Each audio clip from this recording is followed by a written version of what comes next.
मीरपुर बटोरो कोरवा बटोरे रोड की हालत इंतहाई ख़राब। माण्हुनि खे शहर ताईं पहुचण में मुश्किलातूं।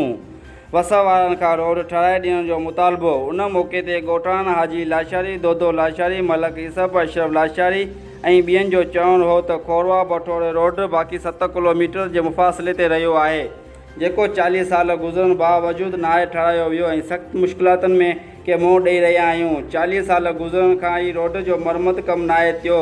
जॾहिं हिते बीमारी सां को माण्हू रोड तां अचे थो त अध में ई मरियो वञे ऐं गाॾी वारा तयारु न आहे, रोड ते हलण लाइ तयारु ई न आहिनि। बाक़ी 7 किलोमीटर रहियल आहे जेको बदीन ज़िले में अचे थो। हुननि जो चवणु हो त बार बार दां हितां जे चूंडियल नुमाइंदनि खे ॾिनी आहे, पर उन्हनि जे कन ते जूं ई नथी सुरे, को ॿुधण लाइ तयारु न आहे। हिननि वधीक चयो त असां हाणे एहतिजाज जी तहरीक शुरू कंदासीं।